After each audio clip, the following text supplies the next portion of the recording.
It's the Prodigy Maker Show, episode 86, and it's good to be back with you guys. I really wanted to connect with my audience and all the fans of the show because it's been about a month since the last program, and we actually haven't done a show on junior development in a while. So let's dive into it.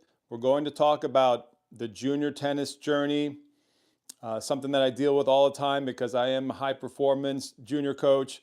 And I'll take any questions you guys have. Our YouTube channel is growing very quickly right now, so I'm excited about that. If you're a member of the channel, please let me know any questions you have about junior development. You can also ask me about technique or biomechanics, or of course Spanish tennis. I wrote the book on Spanish tennis. We have the new book that just came out, The Secrets of Spanish Tennis too. So ask me any questions that you have, and I'll be happy to answer here. And I just want to talk about how do you get good at junior tennis? And how do you become a good player? I don't know if you know the podcast, Craig Shapiro's podcast, but he always asks his guests, he's got a great podcast. He says, so how did you get good? Like, when did it happen? How did you know? And so what does it take to get good in junior tennis?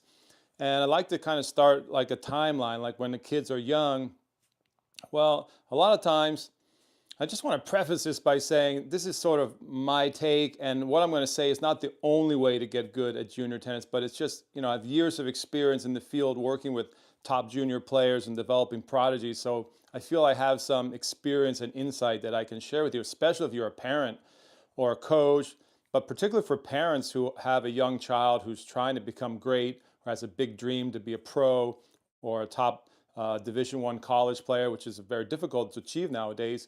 I think I have some insight to help you along the journey so you don't make the mistakes that a lot of parents make. A lot of parents make mistakes, especially with their first one or two kids. They make fewer mistakes with their younger siblings, but I think I can help you along that journey. And I think I saw a few videos on YouTube from other coaches who I'm not sure how much experience they have developing top juniors, but they suggested things like, you should wait until 12 or 14 to play tournaments seriously, and things like that. I just think it made me think, geez, there may be some questionable advice out there. So I just like to give you my take because I'm actually in the field and I'm doing this, and I have years and years of experience working with elite players and developing elite players, not just inheriting them, but developing them. So when your kid is young, and just from a parent's point of view, and if you're a coach or you're a player, you can learn from this as well. You want your kid to hit a lot of balls.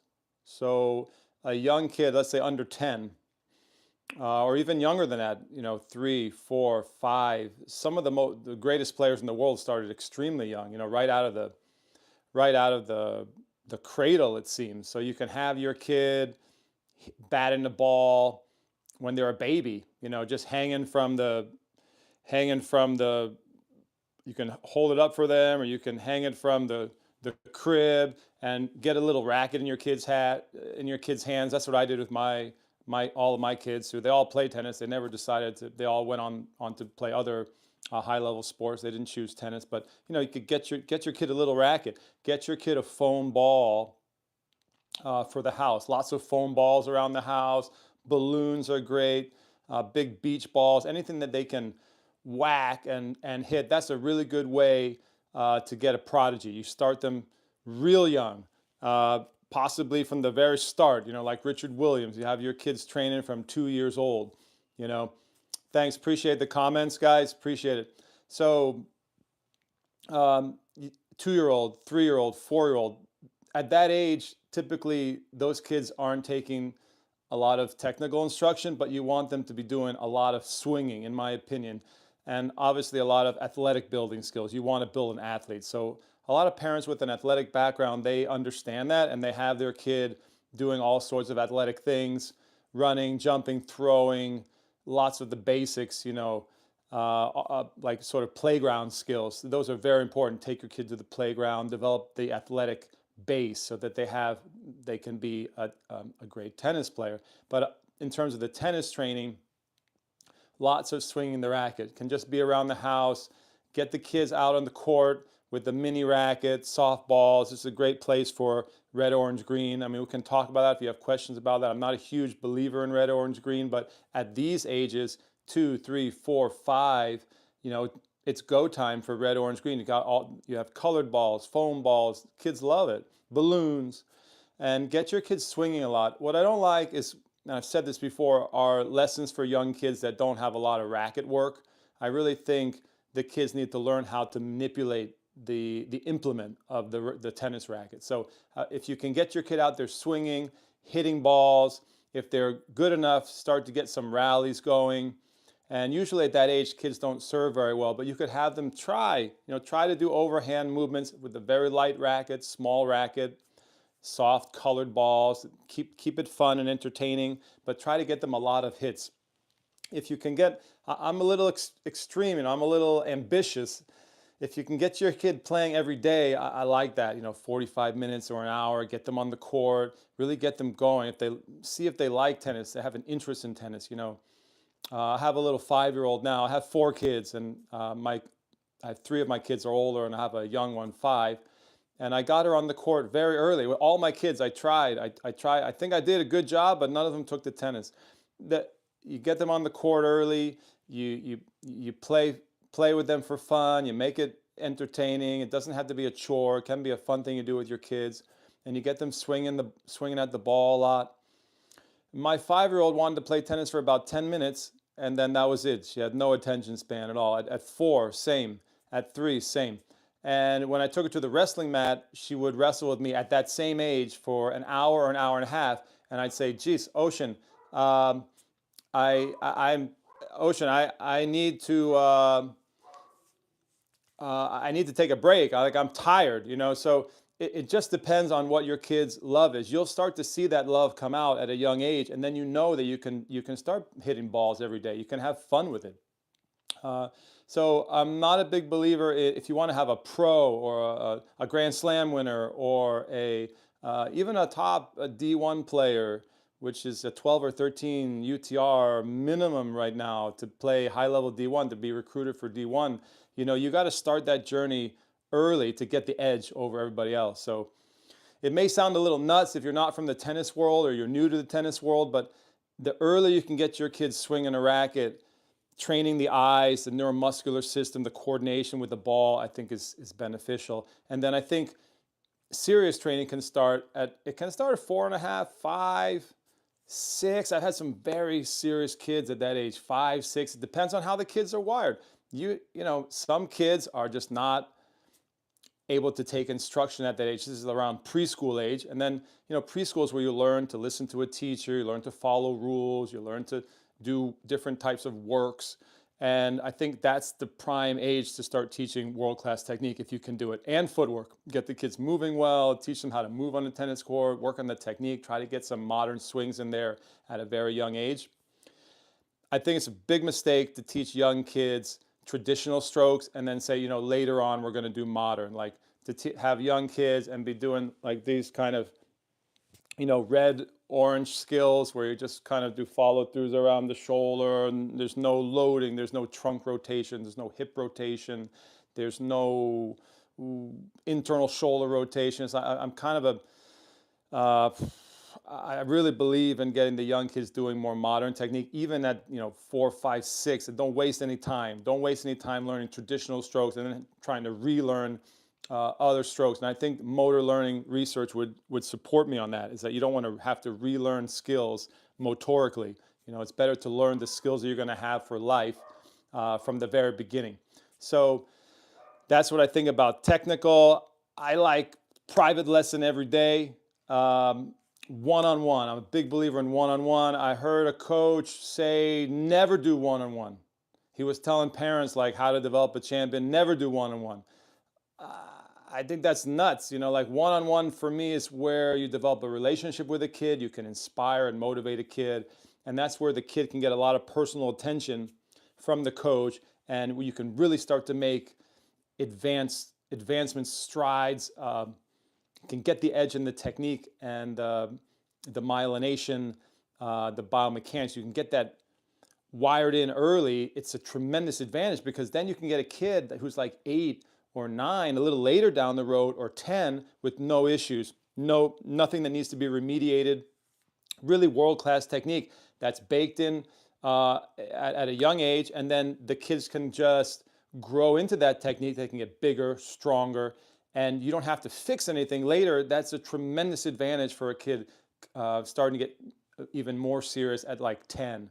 You know, I see a totally different picture in the early years. I see so many kids stuck in crappy red, orange, green. Yeah, Fonseca's amazing. We had a comment about Joao Fonseca, great talent. I'm really bullish on him. So you have these young kids who are spending a lot of time in groups, 4, 5, 6, 7, 8 players, not getting a lot of technical instruction. They're learning traditional, outdated strokes. They're not learning to move their feet well. The intensity is low. A lot of games, not that much repetition, good quality repetition. You know, the master of skill is high quality repetition, focused, disciplined repetition, you know, deep learning that way. And there's just not a lot of that under 10 in most of the programs nowadays. They're geared towards fun and recreation and games. And I'm not saying you should never play games or have fun, but I'm saying the majority, if you want to have a world beater, if you want to have a kid who can play D1, only a small percentage of tennis players get to make college tennis. And even smaller percentage can, you know, it's like threading through a very small needle. It's very, very difficult to make it on the pro tour. You've got to do a lot of extra special training when the kids are young and build the base early and get the edge early.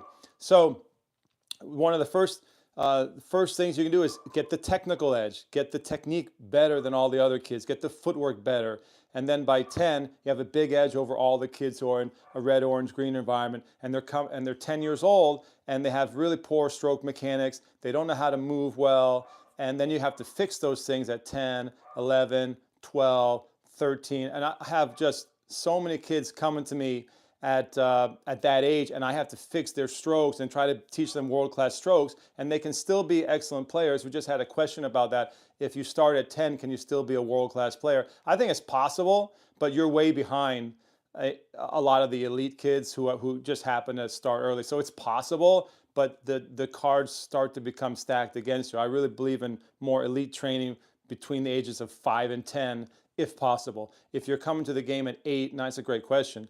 If you're coming to the game at 8 or 9 or 10, you can still obviously play D1, which is a 12 or 13 UTR. To make it to a 14 or 15 UTR, it's possible, but I think the window narrows. You know, it narrows for that for starting late. And you don't hear that message a lot because there's a lot of research that promotes balance training for young kids, playing a lot of different sports. And I understand that because it can help prevent injuries, it can help prevent burnout and things like that.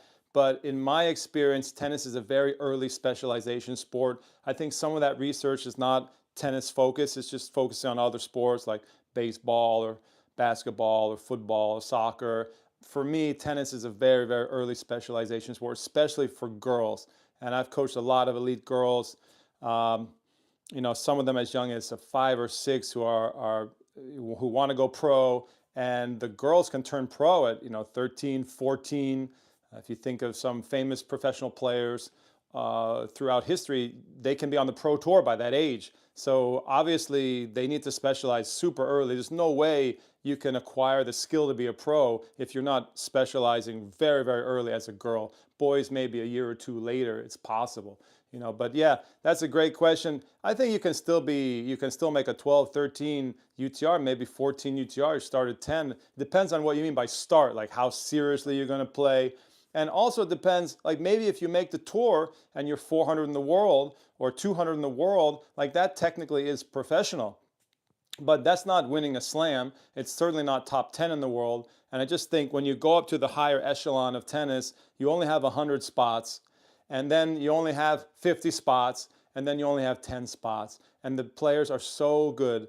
And many of the players, the elite players, they're staying in the game longer. So there's fewer spots available in the top 100. You can just see how the window to become a great player in tennis, a world champion, is so small. It's so difficult. So you have to take every advantage you can, and that starts from. I mean, it may even start by 2 years old, between the age of 2 and 10. You know, that to me is a prime time where the really smart parents, the parents that have the world champions, they're doing. I think Judy Murray, think Tony Nadal, uncle, but same thing.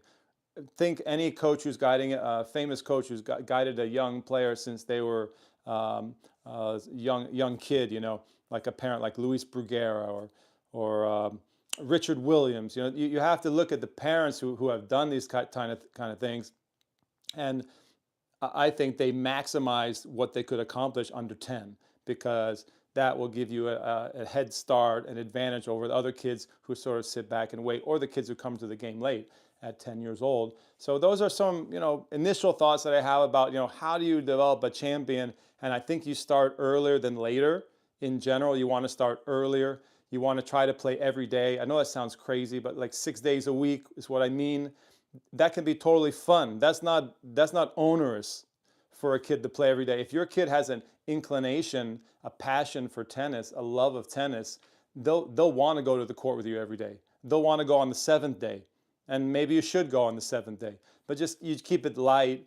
The volume is not too heavy, especially at those younger years that I mentioned, and then you're developing that athlete and tennis player so much faster than the kids who wait, the kids who do red, orange, green, the kids who have a philosophy, the parents have a philosophy that we're going to get serious at 12, we're going to get serious at, when my kid's a teenager and they can have their own sort of self-direction.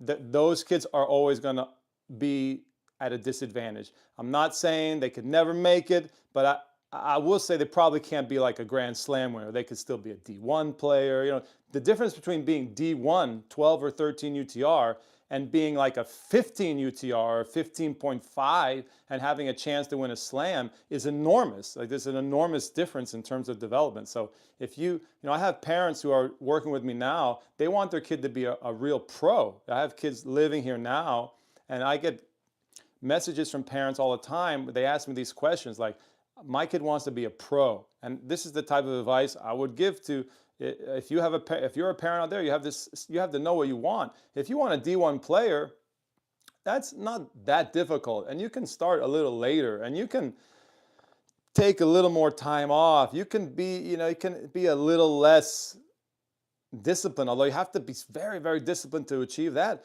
But you're not going to do that. There's no casual way to be like a world beater, world champion. Like, that takes a lot of care and attention to detail and seriousness of purpose from a very young age. And I will stand by that. And if people give me examples of like Sabalenka or Sinner, maybe there's like a very rare case of an athlete, maybe a dual sport athlete, incredible DNA, a little bit late to the development and became world champion. But I think this is very, very rare. I don't know about Rios. We'll have one suggestion here about Rios. Rios, I don't think he started late. I can check his backstory. It's fascinating just to look at players' backstories. First of all, you have to make sure you have the facts correct. Like Sabalenka started playing pro at 15, and she was about 220 ITF, for example. She didn't play any of the ITF at that time grade A or grade 1 tournaments, so her ranking wasn't that high. But then, you get a lot of stories that I don't think are evidence-based about the pros, or like, Sabalenka, she wasn't really good as a junior. I mean, she was playing pro at 15, and she was 200 in the world, and she didn't play any of the junior slams. How good was she? Maybe she was, I'm assuming she was better than most people say. Or, you hear about Sinner, and people say, well, Sinner, he was a skier, 13, 14, whatever. You hear all these stories. I don't know Sinner's. I wasn't in his inner circle. I don't know his exact situation. I don't know if he was playing every day and skiing, or if he just said he was skiing, or what age he stops. And people don't really know. You get a lot of stories, and they're not fact-based. And I think also most parents of elite players, they always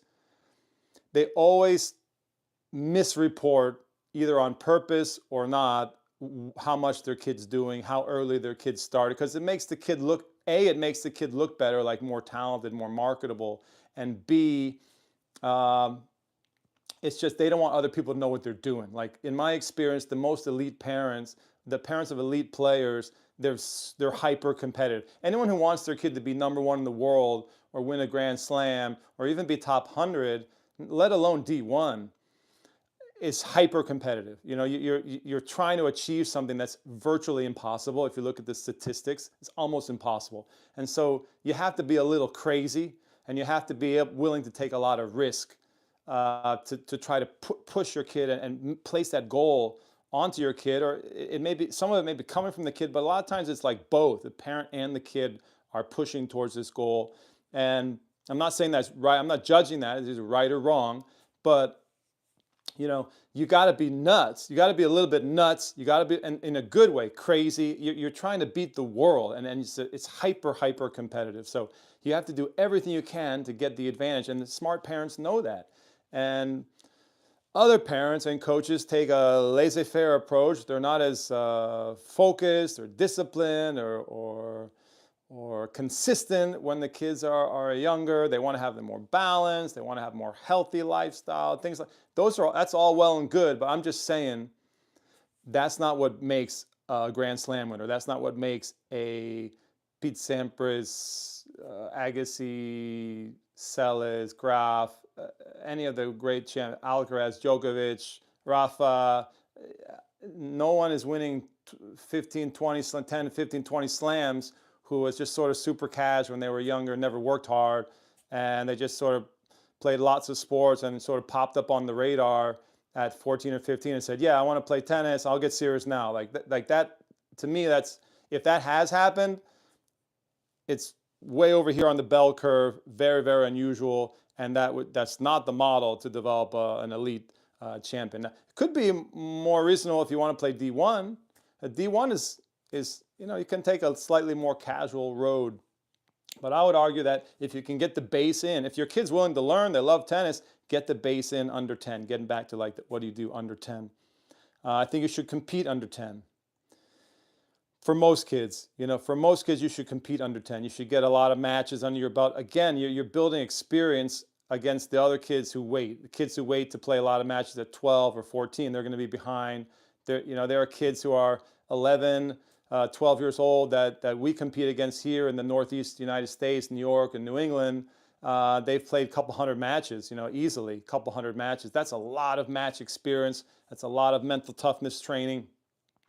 And if you just skip that, it's risky, you know, because your kid may be hitting the ball well and learning technique, but they're not developing the other aspects that you need to be a champion, which is the killer mindset, hyper competitiveness, hating to lose, loving to win, like the character development, the toughness that you get from playing tournaments, and learning game style and strategy. So I think playing tournaments when you're young, everybody asks me how many you should play. It depends. It can go in chunks. You can periodize the schedule. You don't have to play 2 or 3 per month all year round. You can have sections of the year where you do a little more technical work, and then maybe you go big on tournaments for another section or part of the year. And I think that's probably smart.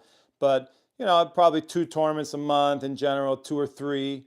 I have some kids playing 4 for a chunk of time just to like build up experience and match play, work on their tactics and mindset. And then there may be times of the year where you just play 1 per month, maybe take a month off and just maybe want to work on something technical. You need to clean something, and that's okay too. It doesn't have to be all or nothing. But in general, it's a real red flag if you have a kid who's like 10 and never played a tournament. It's a real red flag for me if you had a kid who's 12 and never played with a yellow ball. You know, I hear these stories all the time. You know, it's a real red flag to me if you say, my son or daughter has really good technique, and then you look at their technique, and I don't know if it's really good. Actually, when I see the video, I'm not so sure it's really good. But my son or daughter has really good technique, but they don't like to compete. They don't like to go to tournaments. That's not the way a champion's wired. Champions want to compete. They're hungry to win. They're hungry to defeat other people. It's like dog eat dog, like predators out there. It's killer. It's a killer world for these types of individuals. They're hyper competitive people. what other red flags? Junior development. Yeah, my program wants me to stay in orange another 6 months or 8 months and reassess. Or I spend the last 2 years in orange. I spend 1 year in green.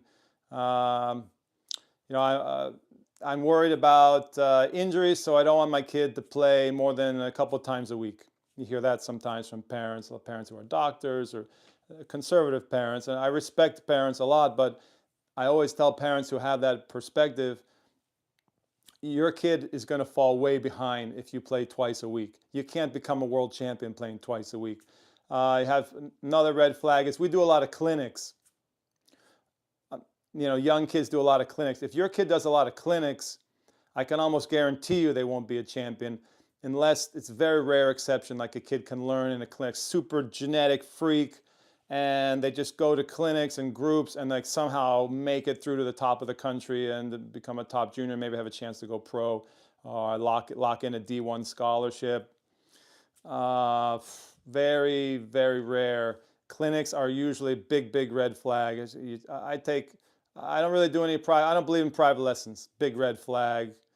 How do you get the technical skill How do you acquire the skill? Tennis is a very technical game. How do you develop world-class skills for your youngster without the one-on-one direction from a good technical coach? A good technical direction at a young age, I think it's just invaluable, just as precious. It's very hard to find coaches who are A, good with young kids, and B, can teach them world-class modern techniques so that they have a chance to have the skill set that they can use later on to have a chance to be a pro player, a world-class player. So these are sort of the things that I look at in the younger years. And then I guess we can kind of talk about, if you have any questions about older years, we can kind of segue into a little bit older years, 10 and onward or 12 and up. But I certainly have the bulk of my work is I do work with older kids, but my entire career has been in junior development, especially young player development. And that is, and I have a specialization in childhood development. So working with young kids, the ages that I talked about, from 4 and 5 to 10, 11, 12, like that age range, which is like preschool to K through 5. And some before the kids really get to middle school ages. And I think like I have a very unique perspective and experience working with that particular age group from pre-K to like K through 5. And I love those little kids. I think they're adorable. It brings a lot of joy for me, just the last 20, 25 years working with kids, a lot of kids that age, those ages, like little prodigy kids who come in with the backpack bigger than them, and they're really precocious typically. They're like way ahead of their chronological age in terms of not necessarily biologically, but psychologically and maturity wise. The kids who are really exceptional junior prodigies, they tend to be very, very precocious. So I just take a lot of joy. I spent my career mainly working with young prodigies like that. And I just think, they're very innocent. They're very joyful. They have usually we have a lot of fun on the court. They bring they bring a sense of humor and a curiosity to the court that I love. I just really enjoy working with that age group. I spent my entire career just kind of focusing on that. I just kind of fell into that. We had a comment about 50,000 balls, which is a great film. And that's actually one of my earliest experiences as a coach. I actually was a hitting partner and assistant coach for TJ Pura. And my coach at the time, Gilad Bloom, was TJ's main coach. And I got to know TJ very well. TJ Pura, his dad, Thomas Pura, is the guy who produced that video, 50,000 balls. So I actually knew them. I used to train at their house in New York, in Bedford. And I used to play with TJ a lot when he was a young prodigy. And he's actually one of the first prodigies, TJ Pura, who I was exposed to. Like I never really saw, he was working with my coach Gilad Bloom. And I got to spend a lot of quality time with him and watch how he worked with Gilad. And that's probably where I first sort of learned a lot about how to train a prodigy, how prodigies tick, how they work, what are some of the benchmarks for a really elite player at that age. And TJ could have been a great pro. He went on to play for, I think, Duke, And now I think he's on Wall Street, but he chose a different path. But he was an amazing junior. A very sad story with his dad, who passed away at that time unexpectedly. And I still have a wonderful letter that TJ wrote me, thanking me for the work that I did with him. Actually, it's probably hidden away in my file somewhere, a handwritten letter from TJ. So very good memory you brought up there for me. But it's interesting you mentioned that, because I think that's one of my first exposures to like a really elite prodigy kids. And then I just sort of was around Gilad, and Gilad to me was like the prodigy, the original Prodigy Maker. He was just so good with young kids, and he built these beautiful world-class games. And that's sort of where I got started, just sort of shadowing him in New York City, in the Bronx, in Queens. Gilad had just come over from Israel, and that was my first exposure to like learning, like how do you train an elite kid? What are young prodigies like? How do they think? What does the technique look like? Like, what should a really good kid look like at 6 or 8 or 10? And so I was a young coach, and I just got injured. I was trying to play futures at the time. I just got injured, and so this is sort of how I segued into, I had to make money. I probably thinking about getting married at that time, and I said, geez, I like this work. I like young kids. I like technique. And this is something I could do, and I could make a good living doing this. That's really, so you triggered like some really great memories for me. I appreciate that. Thank you for bringing that up. But that's really how I sort of got into the business of working with elite young players. I stumbled upon it. I didn't know what I was going to do after I got hurt.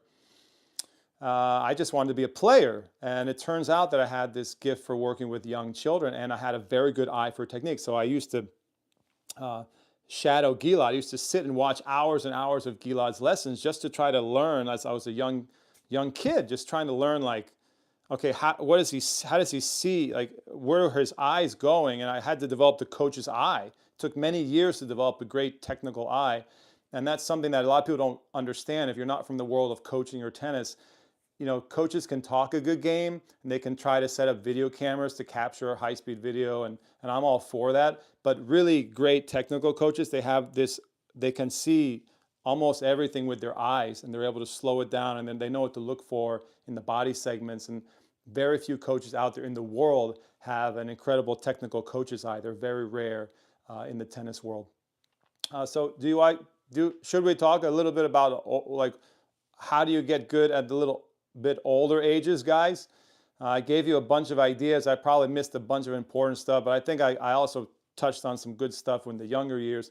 In the older years, okay, maybe around 12, 13, 14, a little bit earlier for girls, maybe a little bit later for boys. There's usually a separation in maturity and even physiological development between boys and girls' ages. Girls tend to develop and mature a year or two earlier. You should be playing a lot of tournaments. You should be tracking carefully your UTR, your rankings. You should see a general, a very clear, you should be hitting the important benchmarks. And so there's a lot of discussion and debate about like what are the benchmarks. But I've always said, if your coach isn't improving your UTR steadily, if your kid's ranking isn't going up, I think you should look for another coach. Because that is an objective way. What other objective metric do we have? If your coach is good and they're doing a good job, then your player should be going up and hitting benchmarks up and up and up and up on a regular basis. Sometimes it goes more like this: up, plateau, like this. So parents, don't fire your coach if your player is going like this for a couple of months. But certainly over the course of 6 months, a year, 2 years, your kid better be going from like a 5 UTR to 7 or a 7 UTR to 9. You should see steady growth, or you should really reevaluate what's going on there. And I said this on Lisa Stone's podcast, Parenting Aces, a few years back. I was a guest. I've been a guest on her show several times. We have a new show coming out actually in a couple weeks about my new book, The Secrets of Spanish Tennis 2.0. And apparently it was controversial because we got a lot of response from that, where I said, if your coach isn't improving your UTR, I think you should definitely use UTR or WTN or rankings, USDA rankings, ITF rankings, to gauge whether your kid's improving or not. And apparently that was a controversial thing to say, but I don't think it's very controversial. I mean, if you're doing a good job, your player should be rising up. I gauge myself that way. Like if I coach a player 6 months and they're still at the same ranking, I'm scratching my head thinking, okay, maybe I'm not a good coach. Maybe the player is a dud, like they can't compete well, or they don't work. Maybe they're not working the way I expect them to work, or what's missing here. There has to be something wrong. It could be me. I would be very insecure if that was happening. I would be very concerned about that. I'm doing something wrong as a coach. So as a parent, at the ages where you start to have a lot of rankings, 12, 13, 14, 15, I would track. You know how they say don't worry about the ranking. It's a marathon, not a sprint, that kind of thing. It's a sprint and a marathon. I've said this many, many times. It is a sprint and a marathon. It's both. You want to, people say it doesn't matter what your 12's ranking is. That's not true. It definitely matters. Your kid needs to be one of the best kids in the country at under 12 to have a shot at being a good D1 player or a pro or the higher level Grand Slam champion. Probably to be a Grand Slam champion or a top 10 player, a really, really elite player, 15 and a half, 16 UTR player, needs to be top in the country, an age division or two above what their biological age is, their chronological age. So you need to be in the 12s on the boat, so to speak. You need to be on the island. You don't need to be number one in the 12s, but you need to, like nationally, but you need to be top 50, at least top 100. Like you gotta be in there. There's nobody coming out of left field. Mark Kovacs talks about this all the time. He's done a lot of research on this. We know this just anecdotally and through experience. Nobody is coming out of left field with not in the national picture and then showing up on the Pro Tour in the top 100. That if that does happen, it's virtually impossible. So there are people who don't want to believe that, and they say, "Oh, my son, he's 12." I get these stories all the time. My son's 12. He hasn't really started tournaments yet. We're going to ramp it up soon. And he wants, and I talk to the kid, yeah, I want to be a pro. The kid says he wants to be a pro. The mom and dad say we're going to ramp up tournaments soon. The kid's 12 and a half, going to be turning 13. Maybe if that kid trains like an animal, the next 4 or 5 years, he can play college, I deal with these situations a lot in a very frustrating way. Like I did a podcast just a week or two ago, no, a month or two ago for you guys, where I expressed my frustration that kids don't have the right structure in their training. And this directly relates to that. So I don't want to get on a rant here. Someone accused me of ranting, but I'm very nice guy, but I like to be a straight shooter and tell you guys the way it is, What Steven say? The goal is to get into the top 100 in the second year in the age group. So Steven had a good question. What was the first question, Steven? You asked about what can you go pro? If you can send that, the question pops up and it goes away fast. So if you can send me that question again. But for a decent sectional junior, you got to be top 100 in your section. Like if we're taking a step back, you got to be top 100 in your section. That's a no-brainer. But top 100 second year of nationals is a good goal. And that's hard for a lot of kids. But you have parents and coaches also who promote this. Coaches say, don't worry. Yeah, your kid's not in the top 100 yet in the country. Don't worry, we have time. It's a marathon, not a sprint. You hear this all the time. Coaches will use it as an excuse. Parents will use it as an excuse. Look, excuses never won us anything.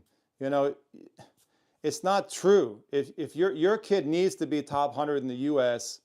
by their second year of the age division. So if your kid is turning 13 next year, sometime next year, they need to be in the top 100 to have a chance to play Division I college tennis. We're not talking about pro tennis. The Division I college tennis is very, very difficult. So I guess what I'm saying is, from the kids that I see between 10, 11, 12, and 16, or college age, there's a lot of illusion, there's a lot of excuse making, and there's a lot of dreams. You have a lot of dreams. The guy says top 15 in the 14s. Sorry, I didn't see that. Your kid was top. Say it again. Your kid was top in the 14s and made it to where? Made it to D1. I mean, I didn't catch that. Sorry, my friend. But I was saying there's a lot of parents who are delusional, and coaches who foster that. Like coaches, I think in a way they prey on that, because there are a lot of coaches who are not doing an effective job, and by all objective measurements, they're failing. They're failing in improving UTR, failing in improving national ranking, sectional ranking, and they tell the parents, "Don't worry, it's a marathon. We'll make the breakthrough soon." Meanwhile, the other kids are pulling ahead in the race, and no one's going to catch those kids. So that's my perspective. You guys can feel free to disagree with me, but this is my experience and my perspective, and I believe what I'm saying is supported by good research from Mark Kovacs, for example, and others who have studied the benchmarks of the pros. And we know that for kids who have a chance to be in the top 100 in the world, many of them are in the top 100 ITF, for example. We can get deep into the research at some point. For example, most kids at 15, 16 for boys have an ATP point. Just as like there are correlations with making it on the pro tour that we can sort of look to in the history of elite players, and I think can give us some evidence, but also we have to go on experience and also common sense. But I think there are some decent studies out there. They date back about 10 to 15 years. Mark Kovacs did one study in around 2010, I believe. I have to check that. I believe there's a Tennis Australia research study on this as well. Okay, my girl started at 10, started 3 years ago, top 5 locally for U10. Should she change her left-handed? Guys, these questions, just shoot me them in the comments. Can you just place them in the comments, or I'll answer in the comments. Sometimes these comments don't come through, the ones that are coming through live, they don't come through in the comments when we post the video, and I'll answer in the comments, because some of the questions are more detailed, and they will require some time to answer. But so 10, 12 to 18, if you're a parent, like what are some takeaways? I'll try to give you some takeaways and sign off. Don't believe the hype that you can just come out of left field and be a pro. You might be able to come out of left field and play college. It's likely, it's much more possible to come out of left field as a teenager and play D3. That's the most common path. If you sneak into college tennis at D3. Much more rare and difficult to actually play D1. Almost impossible to come out of nowhere and play pro, and I would say impossible to come out of nowhere and be like a world champion. Top 10, Grand Slam, have a chance to win a Grand Slam, that kind of thing. Impossible. In terms of rankings, minimum you should be, we have these benchmarks. Second year of your age division, top 100 in the US. It's a good goal. Top 100, preferably top 50 in the US. I think this is what Steven was saying before. I've talked about this. That gives you a pretty good shot to play D1. Better to be top 50, top 40, top 30. You get to top 20 and you start to become a blue chip on tennis recruiting, which is great. A little lower than that, you're like a 5-star. But basically, top 30, 40, 50 range in your age division. So you're 12 turning 13 and you're top 45 in the country in the 12s. That's pretty good. You're a very good player. You've done a good job. Your coach has done a good job. Mom and dad, you have done a good job. And that kid, if they can just keep it going, is going to play D1. Almost for sure. They're going to play D1. If they're top 20, they're going to play high D1 and probably have a pretty good scholarship too. Remember, the girls have much easier time getting scholarships. The boys, It's a lot harder to get the money. Sometimes they're getting less money, half scholarships. The girls have more money available to them, so there's more opportunity for the girls. If you have a girl in tennis and you want to get serious and get college money, you're a smart parent, because there's money out there, more money for girls. So that's basically one of the benchmarks that I would submit to you guys. If you're not seeing that, major red flag. If your kid's not competing that much, major red flag. If your kid is not playing those national tournaments, big red flag. If the coach is telling you just wait a few years, big red flag. If your kid's saying, I don't really want to take the weekend and go compete, I don't want to travel, I don't want to do this, that's a major red flag. If they want to play D1 college tennis, let's say, just as the lowest like elite level, you have like different elite levels, they're going to have to sacrifice a ton. I talk to players and parents about this all the time. You see so many parents who don't want to sacrifice their weekend, they don't want to sacrifice their holiday, they don't want to drive, they don't want to fly, they blah, blah, there's all sorts of really, can't do this, can't do that, don't have the money to do the hotel, can't afford the airfare. If you want your kid to be elite, you're going to have to sacrifice. Everybody's going to have to sacrifice. Stephen asks, is UTR more important than USTA? That doesn't matter. They're both going to trend together. When your USDA ranking is going up, your UTR is going up. Sometimes not in reverse, but generally they're going to go up together in parallel. Doesn't matter for college. If you have a good USDA ranking, if you're 40 in the country in the USDA, and your UTR is going to be high, and there's no way around it. And the coach will look at both. You know, they'll look at your ITF ranking as well. So the parents, I was talking about sacrifice. I guess I'm getting a little frustrated with, you know, I see a lot of kids come visit me here in Manchester, Vermont. I got the training center here now. I have the club. I'm here full time. First year that I'm here full time. So people can just come here and get my opinion, you know, and I have like dozens of kids coming for different camps and holiday camps and summer camp and things like that. And I get to see a pretty large amount of kids from all over the country and internationally. So that's very interesting for me. And what I found is I see a lot of kids who they talk a good game and they say, this may sound a little rough, but they have a big dream. They say, I want to go pro. This is what I talked about in the last podcast. I want to go pro. And they're playing 3 times a week. Or I talk to the parents and the parents say, well, you know, we can't play 2 tournaments or 3 tournaments a month, or we're not able to go to that national, we're too busy with work, or we got this going on, or we don't have the budget for that, or whatever. You know, like you don't understand that to be a D1 athlete in tennis these days, it's incredibly competitive. It's hyper competitive. And you got to be willing to do what other parents don't want to do. Give up the weekend, long drives, hotels, airfare, air travel. It's an inconvenience. It's not nice. It's not always enjoyable. You sacrifice holidays, you know, you got to be willing to do what the other parents don't want to do, you know?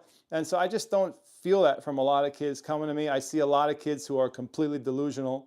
I see parents who are also delusional. And I hear a lot of excuse making. And if you're in the business of being a champion, you can't make excuses. You can't have parents or coaches making excuses, and you certainly can't make excuses as a kid. It's hard for me to get court time. I don't have any good groups near me. I can't afford lessons. I can't afford to go to tournaments. I can't, all these things that I talked about in the last podcast, they bug me a little bit, because look, you got to make it happen. You know, there are examples of, you know, parents taking on second job just to pay for their kids' training, or all sorts of things like that. You know, parents, I've had many really elite kids, like one parent just does all the coaching to save money and takes the kids around. The other parent has a steady job and they make ends meet that way. But like I remember talking to Teo Davidov. I didn't work with Teo, but I was talking to his parents. They sacrificed everything, you know, for him to be a pro. They wanted to be a pro so bad. God bless him. I hope he makes it, you know. But like his dad is quit his job. Mom quit her practice as a physical therapist, and like you hear about all these stories of sacrifice. And then you have kids waltz in. They're playing 2-3 times a week, and they say, "I want to play D1, and after that, I want to go pro, be top 100." And it's not real. It's not a real thing. So I try I'm very nice. I'm a very nice person. I have 4 kids. I love kids, but I'm very direct. And I tell kids and parents the way I see it, the way it is. Some parents don't like to hear that. Like, I can give you just dozens of examples of kids who I knew they had talent, tremendous talent, and I knew that what they said they wanted to do and what the parents said they would like for the kid to achieve, it's not going to happen. It's not going to happen because of the structure. There's no proper structure in the training. So getting back to my point about like 10, 11, 12 to 18, having a great plan, having a structure, having discipline, having consistency. Consistency is the key to greatness at those ages. Before 10, you get all of the building blocks in place. You get all the world-class technique in place. The kid's like a little pro under 10, like little Federer or Djokovic or Nadal under 10. And then you create the structure as they get older, organized plan, regular, consistent training schedule with not too many days off, not too many breaks, high intensity, no wasted time, good volume of, appropriate volume of training so that the kid can reach the goals. It's a little bit different for D1 versus top 100 pro versus Grand Slam winner. No, it's different. And you need to do what the other kids are not doing. You need to do what you want to be in the 99th percentile. You have to do what 99% of the others are not doing, you know. So the parents can't make excuses, the kids can't make excuses. There has to be incredible discipline through those years, and that makes sense. The kids are getting older, they're getting more mature, and usually around 11, 12, 13, you start to see kids with more seriousness of purpose.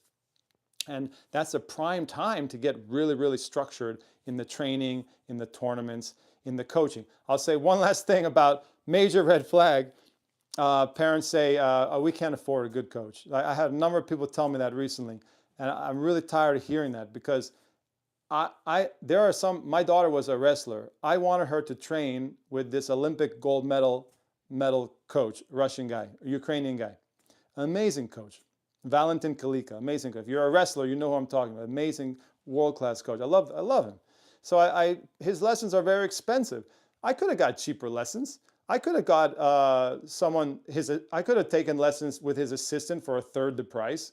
But I wanted my daughter to have this incredible mentoring and technical knowledge from this guy, this amazing Olympic coach. So I happily paid more for his lesson, paid a lot of money for his lessons, and I could have gone the cheap route and gotten more lessons, a 10-pack for much less price with the other guys at the wrestling gym. But that's not the way I think, and I want my daughter to get that really amazing, not just the knowledge, but like the mentoring, because great coaches do more than just talk information. Like they inspire. Along with the wiring, they're inspiring those kids. And so I wanted my daughter to have that. And, I do well. I'm a successful coach. I have a successful business. So I can afford those lessons. But if I couldn't afford those lessons, I would go once a month. I would go once every 2 months or once every 6 weeks. The coach was amazing. I took notes the whole time and watched everything. I filmed everything so I could learn. That's what I would do. But there's no way I would say, well, I think we'll go with this cheaper guy over here because I can do a lot more lessons with that guy. But that guy is not nearly the level, and that guy won't bring my son or daughter to the place where I want them to go. I want my son or daughter to have access to that type of information, that type of mentoring, and that type of character development and things like that. So I really believe that. That's not, I believe that very deeply for my own kids. And so when people say to me, oh yeah, we'd really like to get a good, I had people visit from far, far away, so they can't work with me regularly, but they say, we'd really like to have a good coach, but it's really not in the budget. In the same way, we'd like to go to that national tournament, but we can't afford it. I mean, come on, figure it out. There are parents who drive an RV to all the national tournaments. They sold I had 2 kids, the parents sold their house, and the whole family lives in an RV.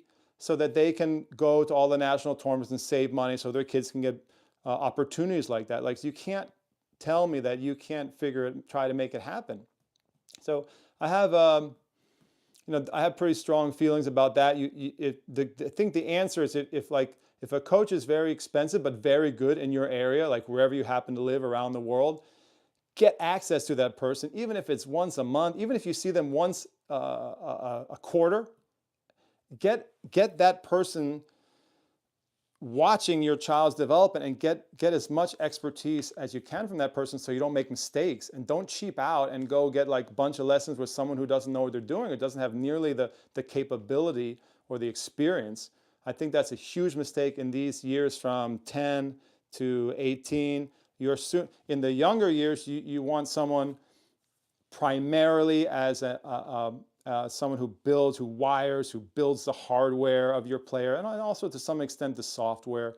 But especially as the kids go through the older years, the teenage years, the years from 12 to 18, for example, hopefully the wiring is done in terms of the technique, and the hardware is done, and you mostly want someone incredible with software, someone incredible with tactics, and probably as the kids get into the older teenage years when they're traveling, someone who can go to the tournaments. Or nowadays, it's with the technology we have, we can film everything, and a coach can watch all your players' videos. So someone who's really supporting your player in those aspects strategically and emotionally and psychologically. You want a true expert. You don't want to settle for someone less expensive, but who's not going to bring your child to the ultimate level. So I'm a big believer in that. I'm a big believer in the structure, the tournaments.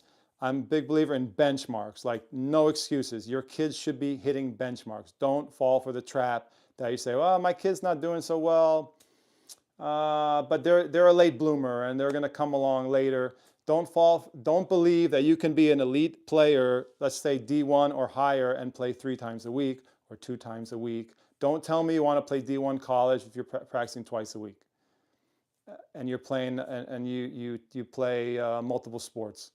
I mean, it's just not possible these days. Maybe it was possible in like the 80s, where you could play like 2-3 sports and be D1 in multiple sports, but you still had to play a lot of sports. Don't tell me you're going to be a serious player. You take the winter off and ski. Come on, guys. You can't do that. It's not real. You have to commit your heart and soul, everything to tennis, if you want to be. And that's probably for D1, but D1 has a little room to wiggle room, D1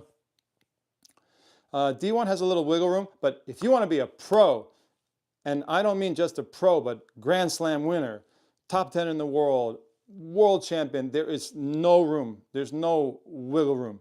You need to dedicate your heart and soul, your entire life towards that. Learn from the great Pato Alvarez. You have to eat, the Spanish legend, eat, sleep, breathe tennis. Your whole life has to be about the tennis. You have to wake up in the morning and think about tennis, and go to sleep at night dreaming about being a champion someday. And you have to have that regularity of training, and your parents got to give it to you. Your parents have to be the provider, the organizer, that they have to pay for everything, and they have to help you with that as a team. And then you got to work with a good coach to make it happen. You work with someone who's really, really good, and you pay that person well, and you say thanks, because as a team, you're all going to build a real champion, not just these fake dreams that people have. So that's how you really do it. It's structured, it's focused, it's all in. If you want to be a top in the world, it's all in with some wiggle room to play D1. It's not all in to play D3. You can do a lot of other stuff, and it can be a little more cash, and you can still probably play D3. We had a question about whether you should have many different coaches. Stephen, that's a great question. In my opinion, that's a red flag when a kid has a lot of different coaches. Unless special situations, maybe the coaches are collaborating, and there's stories like Pete Sampras had some different people that he saw when he was a kid. Yeah, you can have some different coaches in there, but in my opinion, it's a big red flag when parents are bouncing around with their kid to different coaches. what does that say? The kid gets different messages. I just had a kid here recently, super talented kid, and the parents were telling me that, hold on, MK, I'm sorry, I'll answer that in a moment. But super, I see this all the time, super talented kid, about $150 nationally.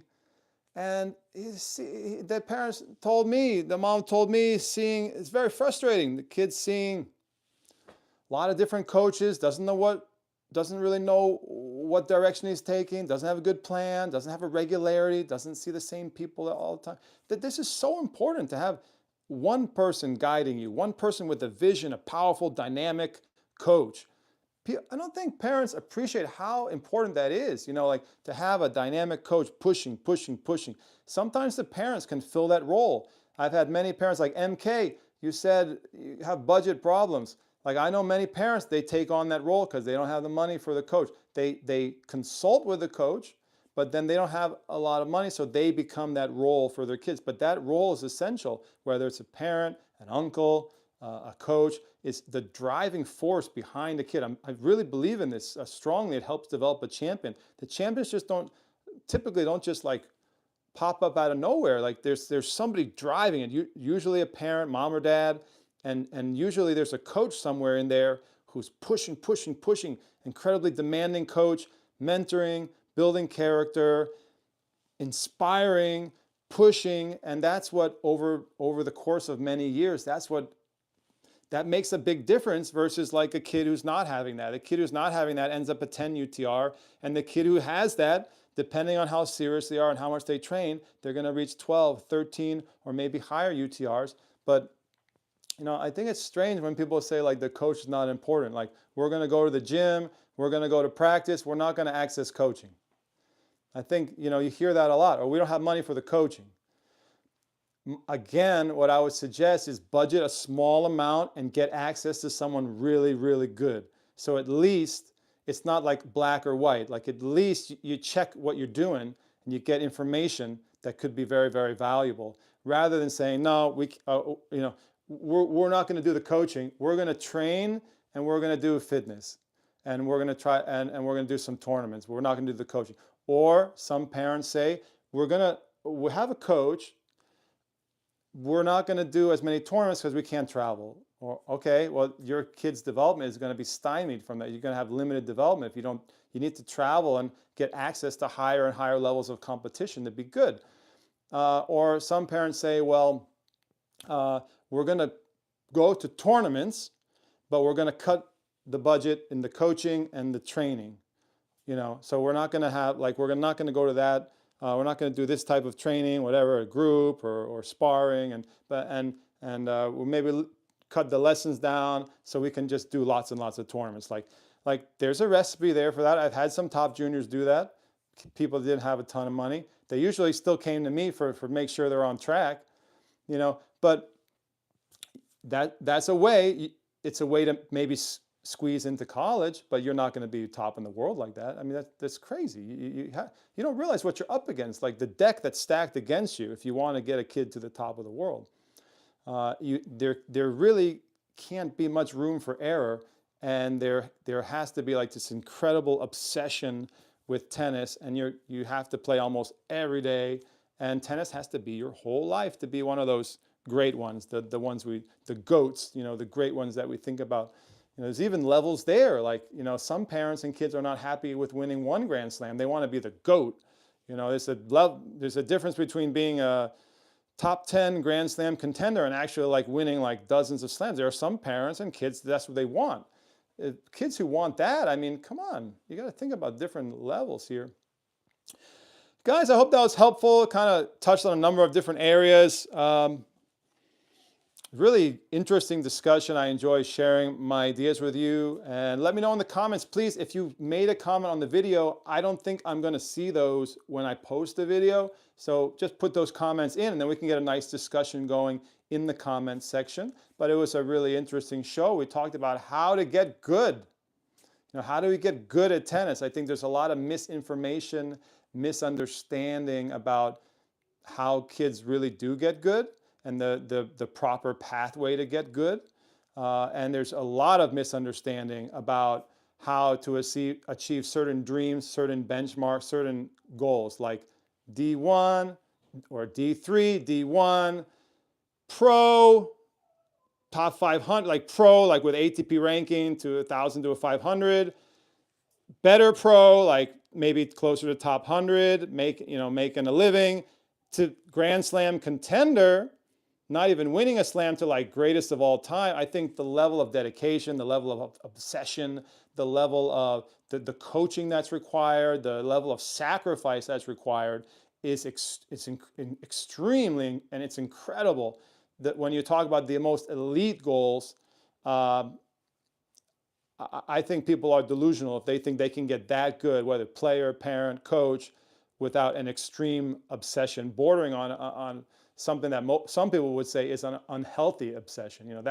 That is what it takes to be that good at something in the world, in a world of tennis that in today's times are incredibly hyper competitive. So guys, I'll leave you with that. Let me know your thoughts. Like I said, there are always going to be some exceptions. So I know some people may say, well, my kid achieved this, or what about so-and-so? I think there are always going to be some rare exceptions. I'm just talking about the general perspective, the general pathway, the general benchmarks, the general, the things that are critical to achieve these types of goals, and also the red flags that I think where people go like totally misguided. And there's probably a lot more, and we can get into that in the comments. Thanks, guys. Have a great day.